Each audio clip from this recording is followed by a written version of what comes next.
What's up, YouTube? This is Too Raw for TV. So I'm going to go ahead and continue with this top 15 all-time centers list. And just to do a brief recap, at number 15, I have Nikola Jokic. Number 14, I had the Chief Robert Parrish. At number 13, I have Bob McAdoo. So, at number 12, I have none other than Wes Unseld. All right? Wes Unseld. Wes Unseld, to me, is one of the most underrated centers in the history of the NBA. All right? He was not... There were some parallels between him and Ben Wallace. Wes Unseld was only 6'7". Maybe even only 6'6.5". The Afro made him 6'7". He was not a great scorer. He was not blessed with the greatest jumping ability or the greatest athletic ability. But he utilized the skills that he possessed along with his physicality and brute strength to become one of the most accomplished centers the game has ever seen. First, I want to look at his resume right quick. And this is why I say I think he's one of the most underrated centers. First of all, he's an NBA champion. People don't associate the Wizards franchise with winning, but when he played for the franchise, they were a winning franchise. As a matter of fact, I want you to listen to this startling stat. Two startling stats, actually. Do you know that Wes Unseld went to 4 NBA finals during the 1970s? 4. He went to the 1971 finals with then, I think they were still the Baltimore Bullets, only to lose to the Milwaukee Bucks. That 66-win Bucks team. I think they may have gotten swept in that series. But then in 1975, they were the favorites. In 1975, they won 60 games.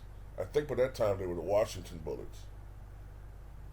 And then they got swept. I know they got swept in that series by the upstart Golden State Warriors.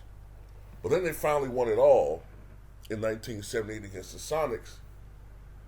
And then they went for a repeat in 1979, only to come up short by 1 game, themselves losing in 7 games to the Sonics.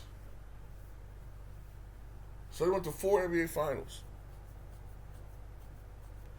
Also, when you look at the team's success during the period of time that he was with the Bullets franchise, now the Wizards, they were winning. All time, the Wizards have a win percentage of only 45%. Not very good.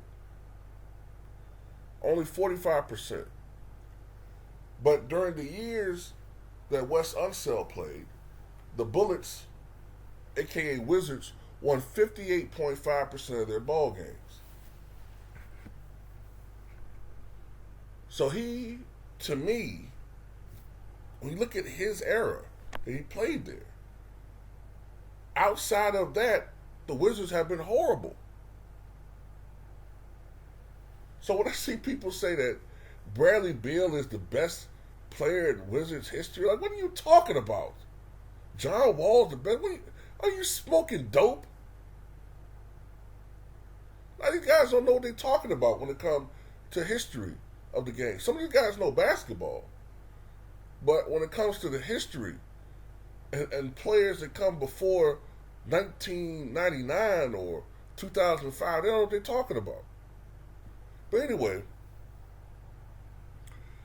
he won Finals MVP in 1978. Some people thought it should have went to Elvin Hayes.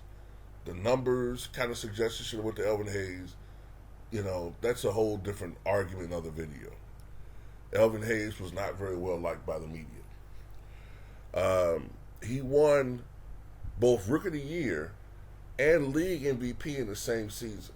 1968-69, only one other player ever achieved that, and that was Wilton Norman Chamberlain, at least in the NBA. Five-time NBA All-Star, All-NBA First Team. He led the league in rebounding in 1974-75. He's on the 50th and 75th anniversary teams. His number 41 was retired by the Washington Wizards.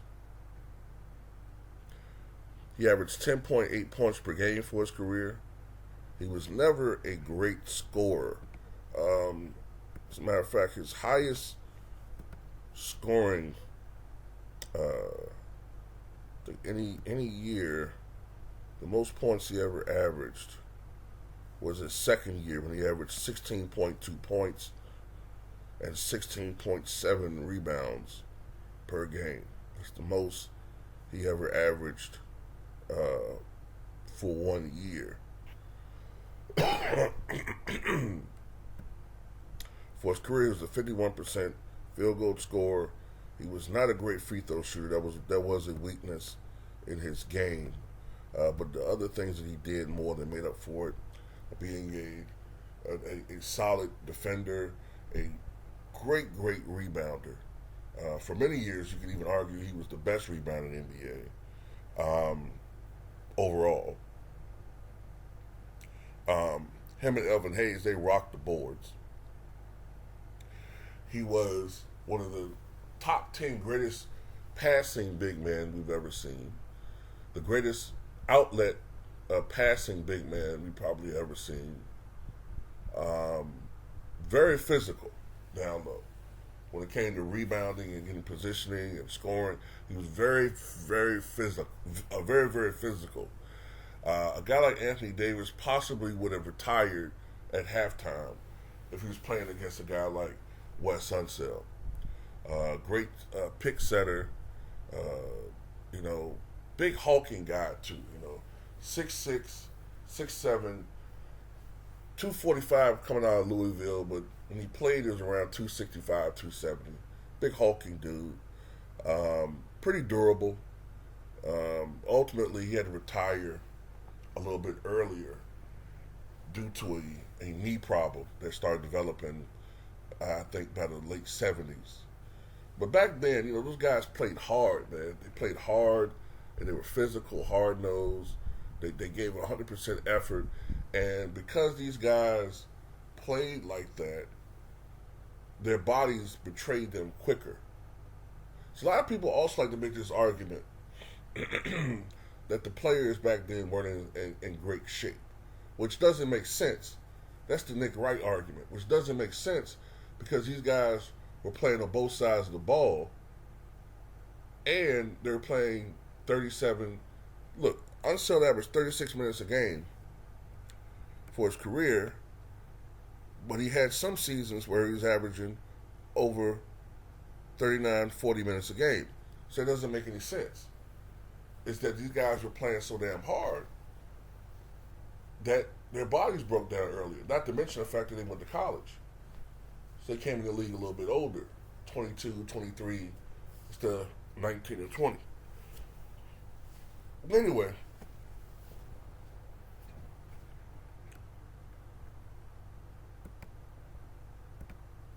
what else I want to say about this guy? I want to kind of go through his life a little bit. He was born in 1946 in Louisville, Kentucky. And, of course, he played college ball at Louisville. And he played center for the school's freshman team and averaged 35.8 points and 23.6 rebounds over 14 games. He lettered for Louisville as a sophomore, junior, and senior, and scored 1,686 points for a 20.6 average and grabbed 1,551 rebounds for an 18.9 average over 82 games. He led the Missouri Valley Conference in rebounding all 3 years. Unseld earned NCAA All-American honors in 67 and 68 and led Louisville to a 60-22 record during his collegiate career. making trips to the NIT in 1966 and the NCAA tournament in 1967 and 68. He was a member of Alpha Phi Alpha fraternity. Now, Unseld was selected as the second overall pick by the Baltimore Bullets in the 1968 NBA draft. He was also selected by his home team, hometown Kentucky Colonels of the ABA in the 68 draft. But ultimately, he chose to go to the NBA, which was more successful, despite the fact that the ABA was offering more money. So a lot of those guys, they went over to the ABA because of the money. You know what I'm saying? But anyway, in his first regular season game, Unseld recorded 8 points and 22 rebounds in a 124-116 win over the Detroit Pistons. And as a rookie, Unseld led the Bullets, who had been in last place in the Eastern Division the previous year, to a 57-25 record. As I said, Unseld was one of the best defensive players of his era, and in 1974-75, he led the NBA in rebounding. The following season, he led the NBA in field goal percentage with a 56.1 percentage.